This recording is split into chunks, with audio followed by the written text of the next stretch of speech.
महाराष्ट्र के पूर्व मुख्यमंत्री देवेंद्र फडणवीस ने एनसीपी नेता नवाब मलिक को सीधे अंडरवर्ल्ड से जोड़ दिया। उन्होंने कहा कि उनके रिश्ते अंडरवर्ल्ड से हैं। फडणवीस के मुताबिक नवाब मलिक के रिश्तेदार ने कुर्ला में 3 एकड़ जमीन जिसकी कीमत करोड़ों में थी उसे सिर्फ 20 लाख में खरीदा, जिस पर नवाब मलिक ने पलटवार करते हुए आरोपों को बेबुनियाद बताया और फडणवीस पर ही अंडरवर्ल्ड से रिश्ते होने का आरोप लगा दिया।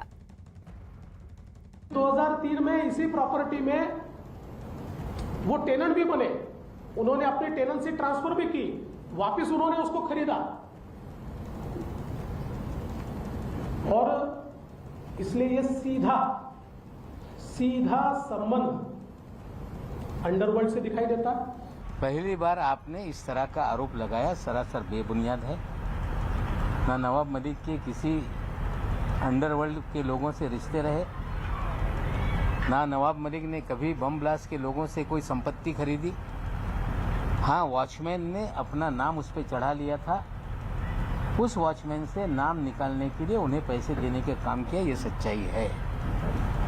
जहाँ तक सवाल है देवेंद्र जी, आपने अंडरवर्ल्ड का खेल शुरू किया है तो आपको आज मैं कह रहा हूँ कि सुबह 10 बजे आप कह रहे थे कि बम फोड़ देंगे।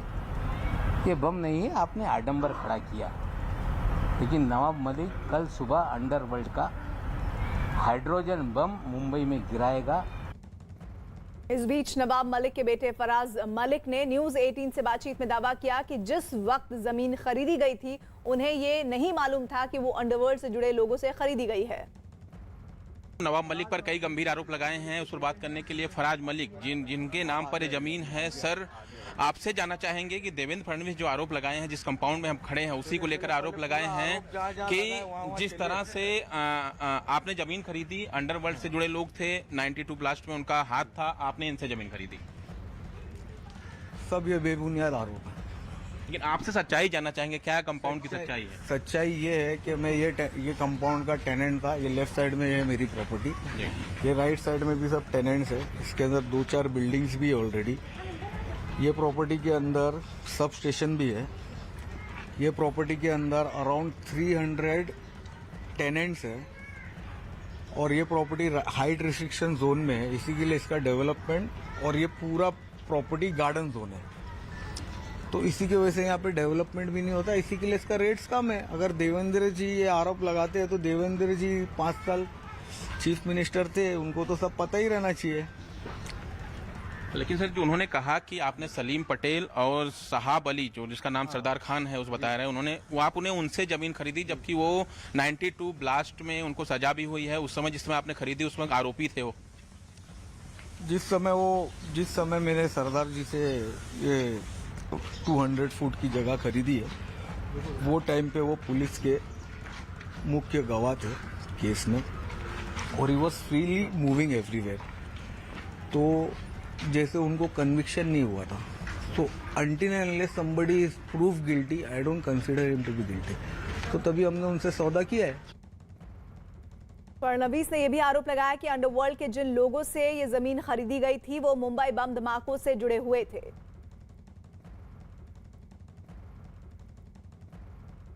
बहुत स्पष्ट रूप से ये दिखाई पड़ता है कि ये जो सारा व्यवहार हुआ है, इस व्यवहार में तो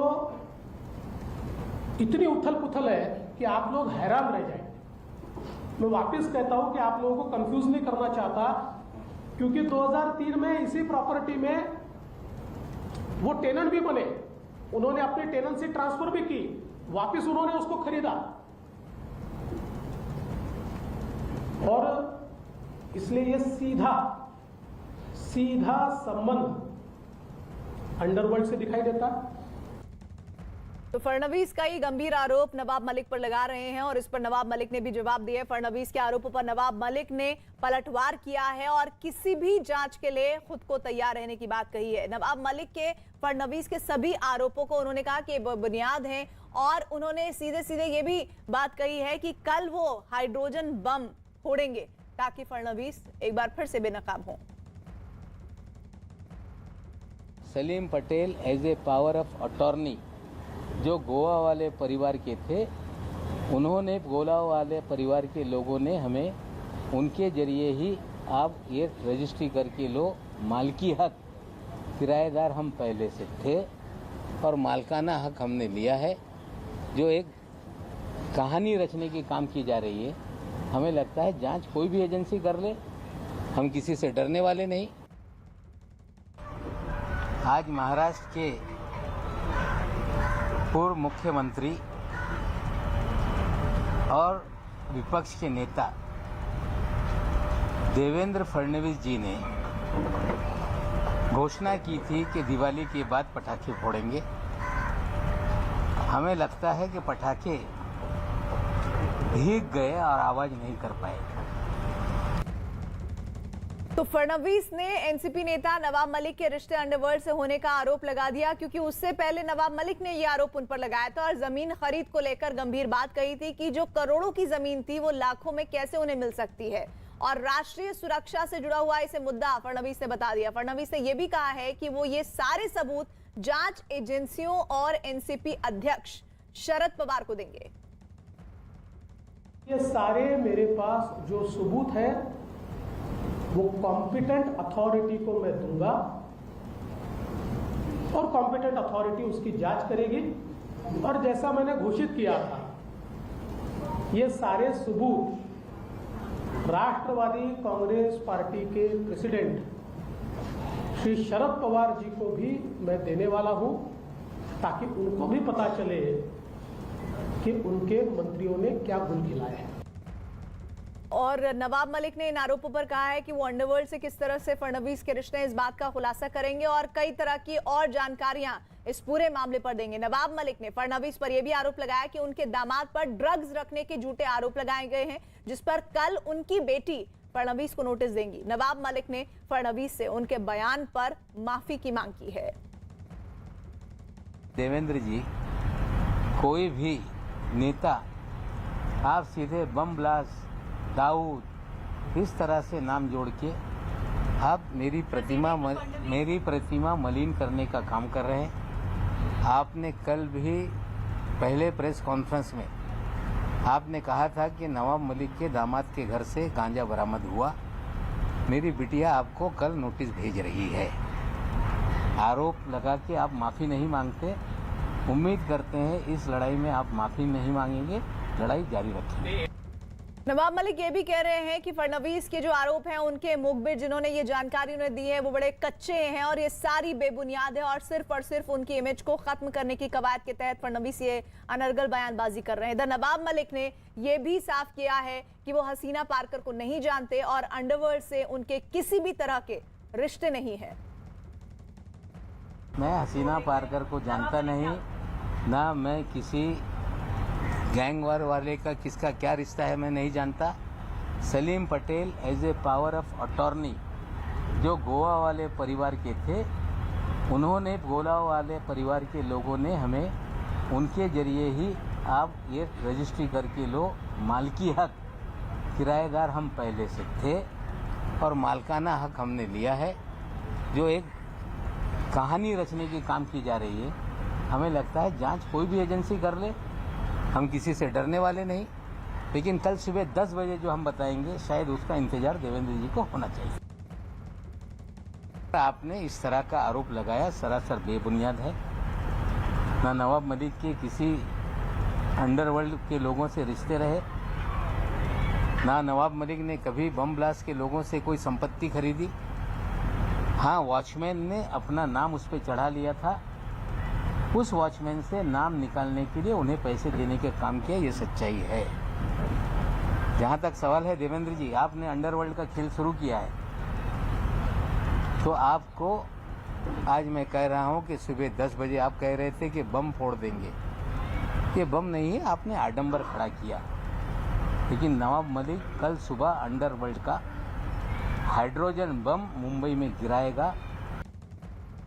और साथ ही आशीष शेलार तो यहां तक कह रहे हैं कि नवाब मलिक ने अपने आरोपों को स्वीकार किया है और अब वो मुख्यमंत्री से अपील करेंगे कि वो इस मामले में एफआईआर दर्ज करवाने में उनकी मदद करें। नवाब मलिक के फडणवीस पर पलटवार के बाद बीजेपी एक बार फिर मैदान में उतरी है और इस बार मोर्चा बीजेपी नेता आशीष शेलार ने संभाला। नवाब मलिक से एक के बाद एक कई सवाल पूछे हैं। आशीष शेलार ने पूछा है कि बम धमाके के गुनहगार शाह वली खान से उनका रिश्ता क्या है और कुर्ला की जमीन उन्हें कौड़ियों के भाव कैसे मिली।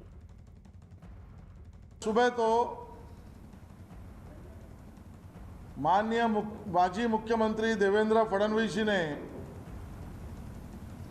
इस सरकार के अंडरवर्ल्ड से संबंध और संपर्क कैसा है इसका एक अध्याय पेश किया है।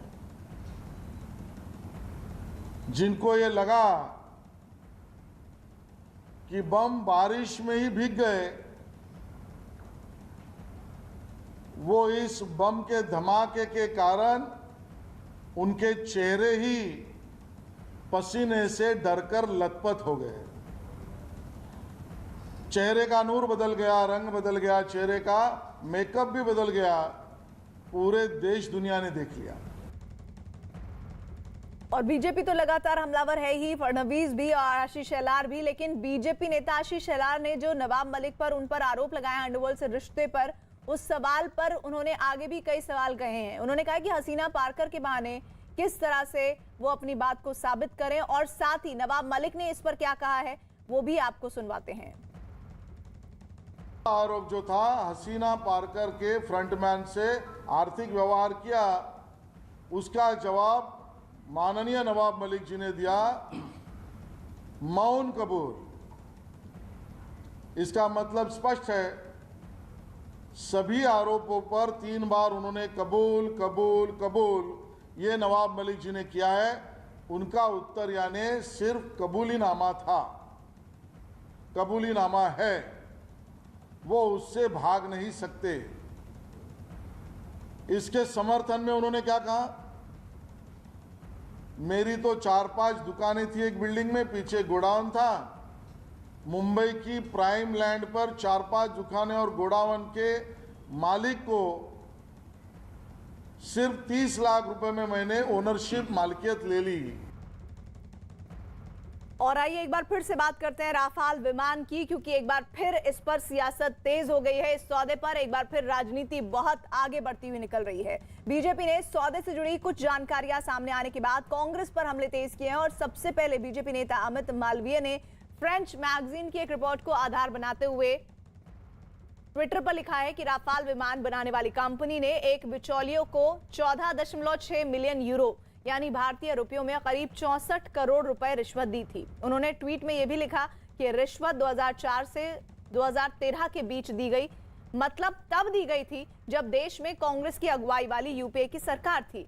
ये रिश्वत सुषेन गुप्ता के जरिए भारत में पहुंचाई गई थी। सुषेन गुप्ता वही कारोबारी है जिसे भारतीय जांच एजेंसियों ने गिरफ्तार किया था। सुषेन गुप्ता की गिरफ्तारी पहले अगुस्ता वेस्टलैंड सौदे की जांच के दौरान की गई थी। फ्रांस की मैगजीन मीडिया पार्ट के जिस आर्टिकल का जिक्र अमित मालवीय ने किया है, उसमें यह भी दावा किया गया है कि भारत की जांच एजेंसियों को भी इसकी जानकारी है। और इसके बाद कांग्रेस नेता पवन खेड़ा ने भी राफाल के मुद्दे पर सरकार को घेरने की कोशिश की और इसे सबसे बड़ा घोटाला बताते हुए सरकार पर कई आरोप लगाए हैं, जिसका जवाब देने बीजेपी प्रवक्ता समित पात्रा सामने आए और कांग्रेस पर ही घोटाले का आरोप लगा दिया।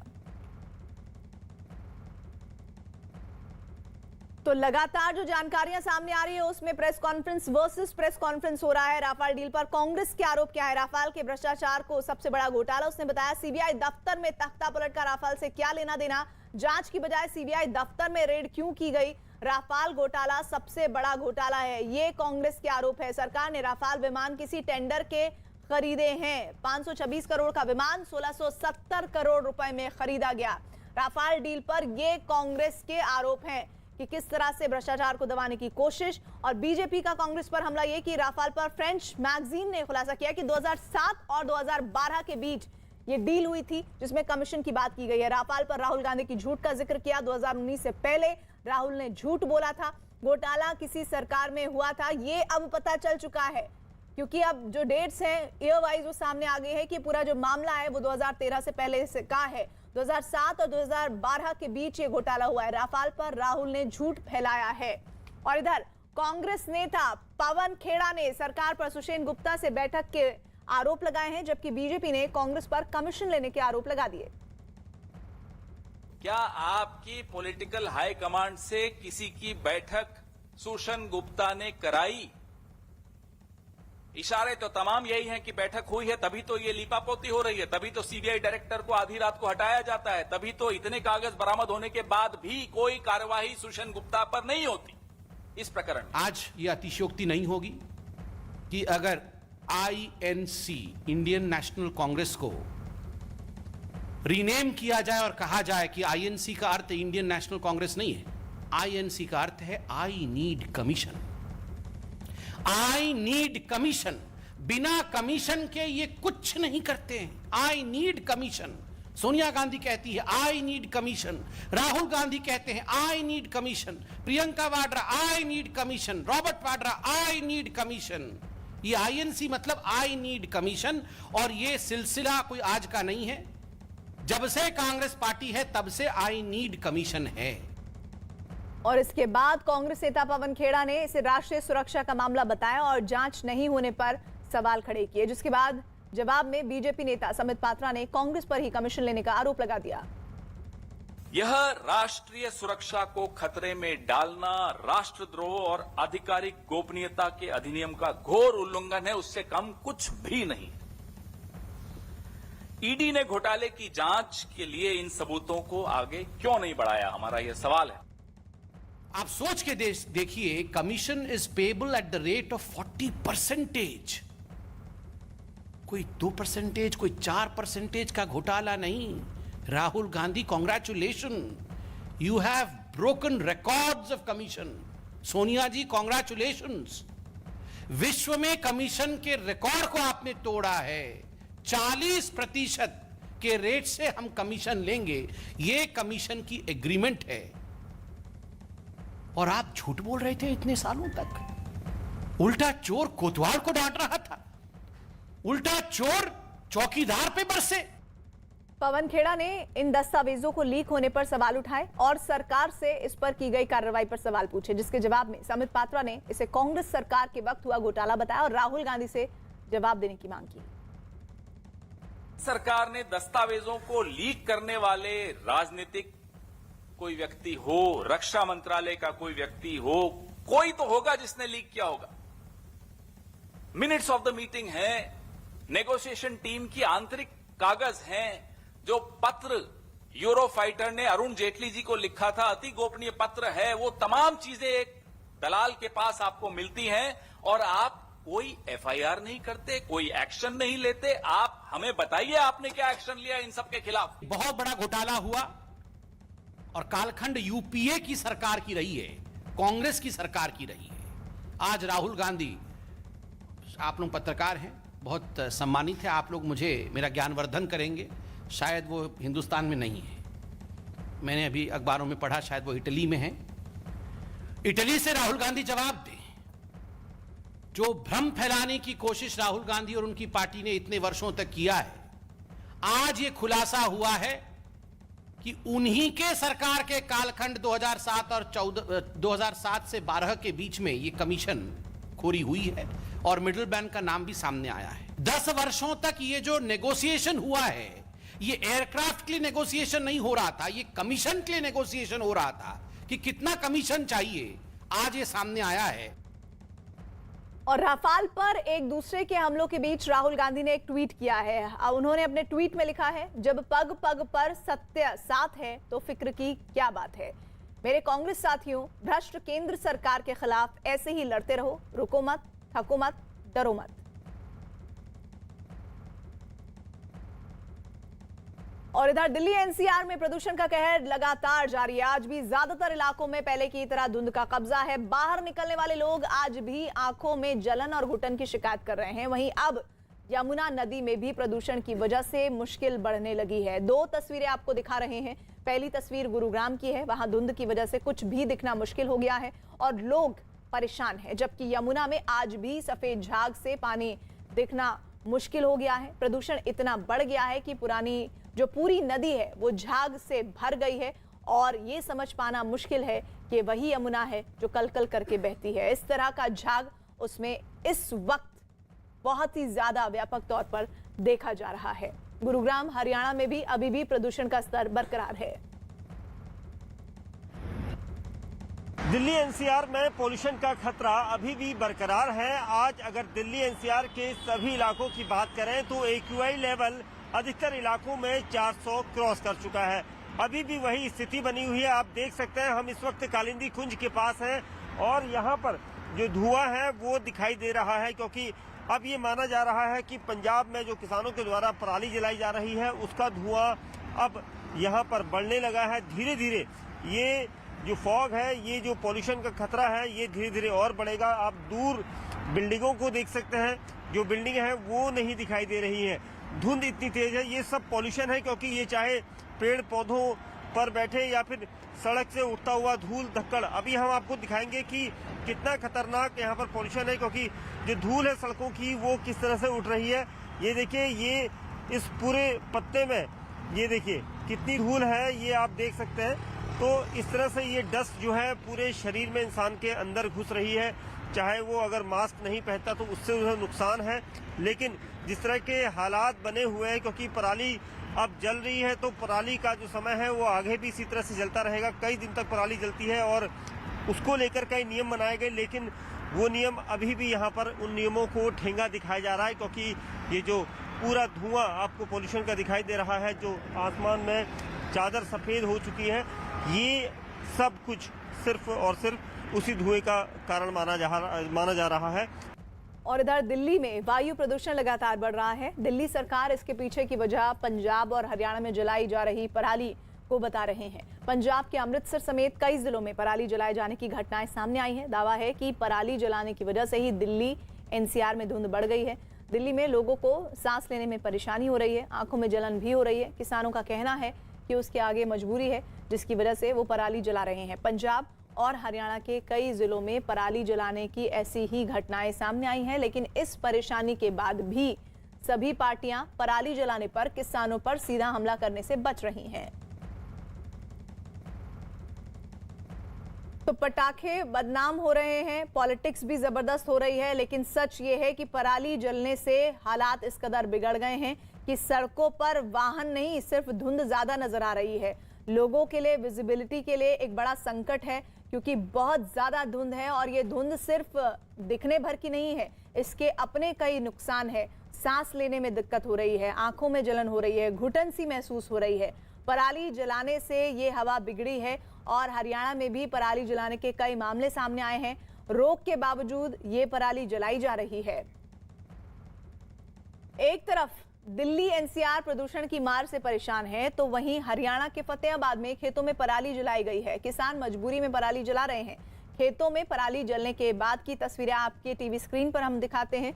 जब पराली जलाने को लेकर किसानों से बात की गई तो किसानों ने सरकार की तरफ से मशीन मुहैया नहीं होने की दलील दी। फतेहाबाद में हमारे साथ कुछ किसान हैं जो गांव के ही हैं। उनकी ज़मीन, हालांकि उनकी ज़मीन पे हम लोग मौजूद नहीं है, लेकिन गांव के लोग हैं। उनसे बातचीत करते हैं। क्या सरकार ने जो घोषणाएं की हैं, बजट देती है, क्या उसका फ़ायदा ज़मीन के स्तर पे मिलता है आप लोग को? आखिर पराली क्यों जलानी पड़ती है आप लोगों को? पराली हमें ये कनक बीजनी है, इसलिए जलानी पड़ता है। हाँ जी, हाँ जी। नहीं, आप जिक्र कर रहे थे कि मशीन जो है वो नहीं मिलती, इसलिए आपको जलाना पड़ता है। हाँ, मशीन बहुत महंगा है और 2.5 लाख रुपए का है जो सुपर सीडर है। हाँ, वो ऐसे कौन लेगा ऐसे? तो उससे क्या होता है? मशीन से आप लोग करते क्या है? मशीन से वो तो नीचे दबा देती है, जब आएगा तभी है ना, फिर अभी है तो नहीं है ना किसी के पास। नहीं है, इसीलिए जलाना पड़ता है गांव के लोगों को। हाँ जी, इसलिए। और दूसरे किसान से बात करते हैं। आप बताइए कि ये जो जली हुई पराली है, मैं देख रहा हूँ जहाँ तक नजरें जा रही है पराली जली हुई है, तो ये मजबूरी है या इससे बचा जा सकता है? क्योंकि दिल्ली में प्रदूषण यहाँ की परालियों से होता है, जलाने से। नहीं, ये जी मजबूरी है कि जिवें मान लो डीजल बहुत ज़्यादा महंगा हो गया है, पैली च पाने का खर्चा बहुत ज़्यादा आ जाता है, इस करके किसान की मजबूरी है, मजबूरी करके ये काम करता है। तो कैसे आप लोग न जलाएं पराली, वो कैसे हो सकता है? सरकार को क्या करना चाहिए? सरकार को ये वास्ते कोई मशीनां देवे किसानों को, जिहदे वास्ते कोई साधन देवे, ਉਹਦੇ करके फिर किसान आपदा पराली ना जलावे जी। हाँ जी। हमारे साथ दूसरे किसान भी जुड़ गए हैं, यहाँ के स्थानीय हैं। आप बताएं कि जरूरत होती है कि पराली जलाया ही जाए? नहीं, जरूर जलाना तो जरूरी नहीं है वैसा। हाँ। और सरकार इसका कोई ऑप्शन दे ना हमें। हाँ। जिम्मेदार करे क्या? तो पराली जलाने को लेकर किस तरह किसान परेशान है और उनकी दलील ये है कि किस तरह से उन्हें सरकार की तरफ से मशीन मुहैया नहीं करवाई गई है, तो वो करें तो करें क्या। उनकी मजबूरी की वजह से हालात ये है कि दिल्ली एनसीआर में लोगों का दम घुट रहा है।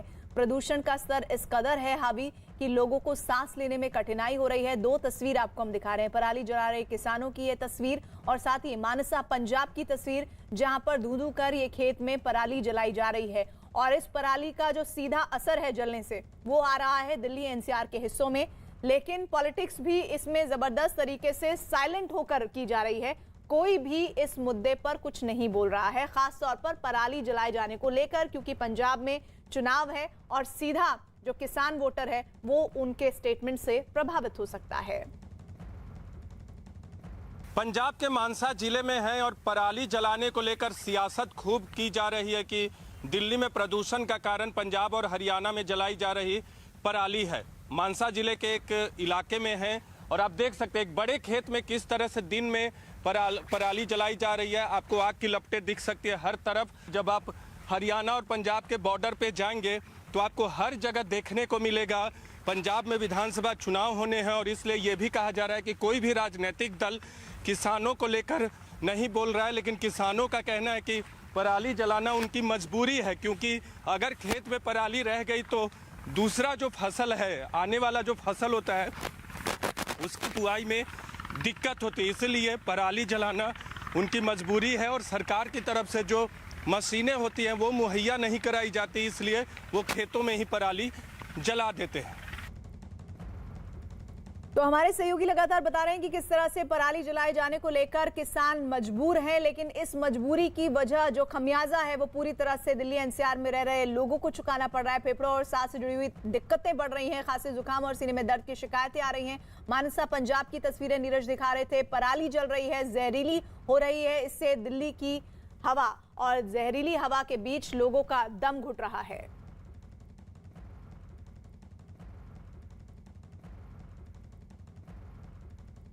और इस बीच पराली पर सभी पार्टियां चुप हैं, क्योंकि पंजाब में चुनाव है और इस चुनाव में किसी भी तरह का वोट शिफ्ट ना हो जाए, इसलिए सियासत भी बड़े चुप्पी से की जा रही है।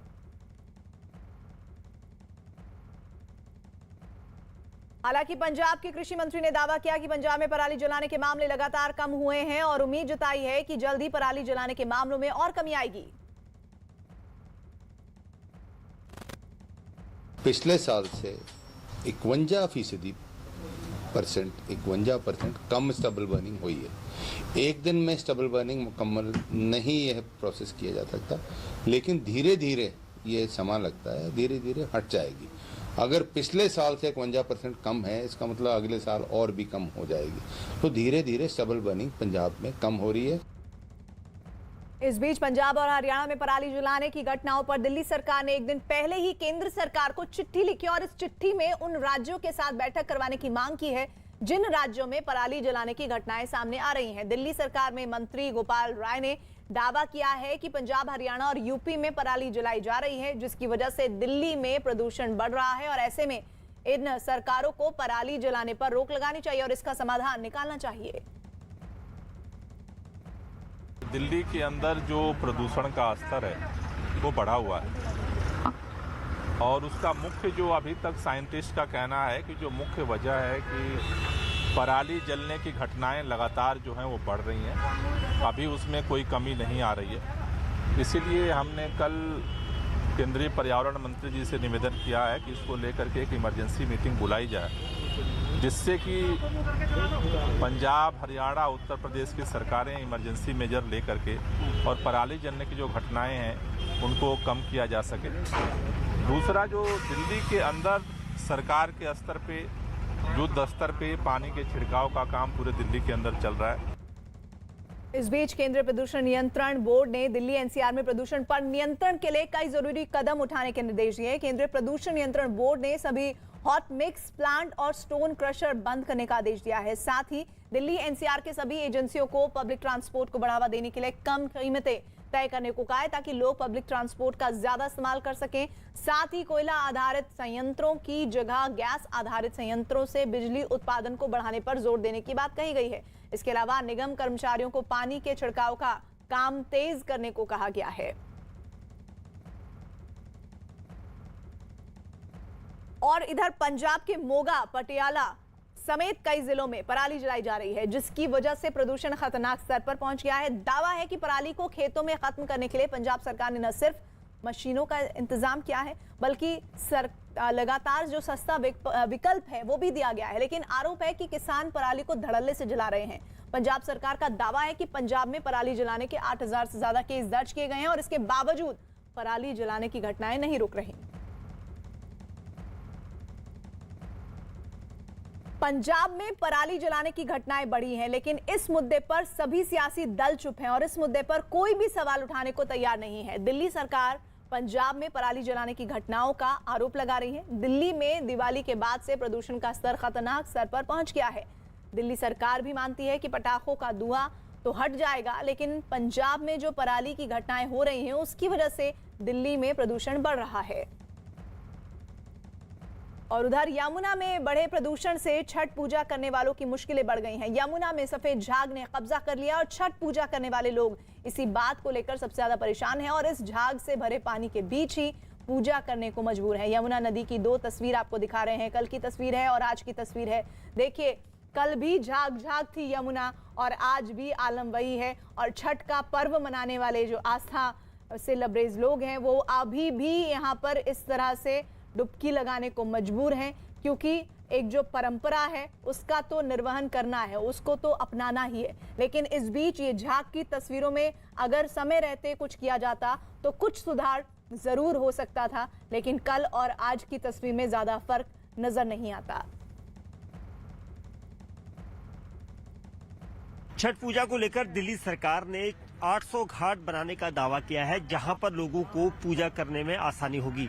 वहीं दूसरी तरफ कई लोग अपने तरफ से खुद ही घाट पर साफ सफाई का काम कर रहे हैं। यहाँ पर इस वक्त हम कालिंदी कुंज घाट पर हैं और आप देख सकते हैं यहाँ पर जो लोग हैं वो सार्वजनिक जगहों पर, जहाँ पर सरकार ने साफ कहा है कि इन सार्वजनिक जगहों पर पूजा पाठ नहीं हो पाएगी, लेकिन कालिंदी कुंज घाट पर आप लोगों की तस्वीर देख सकते हैं। महिलाएं हैं, पुरुष हैं, सब अपनी तरफ से कल की तैयारी कर रहे हैं, क्योंकि सबसे अहम चीज है कि छठ पूजा को सही तरीके से मनाया जाए और घाट के पास मनाया जाए। हालांकि दिल्ली सरकार ने ये कहा है कि 800 घाट उन्होंने तैयारी के लिए रखे हैं जहां पर पूजा होगी। सर, आप लोग यहीं पर के लोग हैं, कहां से आए हैं आप लोग? मैं यहीं लोकल खादर में रहता हूं और मैं काफी 15 साल से यहाँ रहता हूं और हर साल हम लोग यहीं छठ मनाने आते हैं। लेकिन दिल्ली सरकार ने तो कहा कि सार्वजनिक जगहों पर ना मनाया जाए। मैंने दिल्ली सरकार की बात को माना कि सार्वजनिक जगह छठ ना करें, लेकिन सिसोदिया साहब या दिल्ली के और भी लोग कह रहे हैं कि हमने 800 घाट बना के दे दिया है। तो लोकल लोगों को बताएं कि आपके इलाके का ये घाट है, आप वहाँ जाए। इधर के इलाके का, जसोला के लोगों का ये घाट है, खादर वाले लोगों का वो कहाँ है? कोई दिख रहा है आपको बताने वाला कि यहाँ पे लोग आ रहे हैं? लोग अपना पर्व मनाने के लिए कोई होना चाहिए ना कि हाँ सर यहाँ पे छठ नहीं होगा, आप लोग यहाँ जाकर के कर लीजिए। इस तरह कोई तैयारी नहीं है। लेकिन आप लोग जब यहाँ पर बना रहे हैं तो यहाँ पर तो फिर सरकार या प्रशासन की तरफ से कोई आकर मना कर देगा, फिर क्या करेंगे? नहीं, हम अपनी तरफ से कोशिश कर रहे हैं। हम चाह रहे हैं मना करने वाला कोई आए तो सही, हमें बता तो चलेगा कि हाँ भैया हम यहाँ मना कर रहे हैं तो कहाँ जाएंगे। और एक तरफ यमुना नदी में बढ़ते प्रदूषण पर सियासत जारी है, तो वहीं छठ मनाने वाले लोग परेशान हैं कि आखिर वो कहां छठ पूजा करें। और इस बीच कुछ लोग दिल्ली के कालिंदी कुंज घाट पर पहुंचे और वहां साफ सफाई के काम में लग गए। इन लोगों ने आरोप लगाया कि एक दिन बाद ही घाट पर पूजा है, लेकिन अब तक प्रशासन की ओर से वहां कोई इंतजाम नहीं किया गया है, लिहाजा वो खुद ही सफाई के काम में लग गए हैं।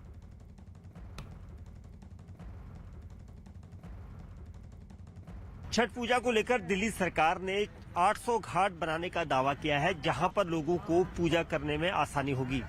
वहीं दूसरी तरफ कई लोग अपने तरफ से खुद ही घाट पर साफ सफाई का काम कर रहे हैं।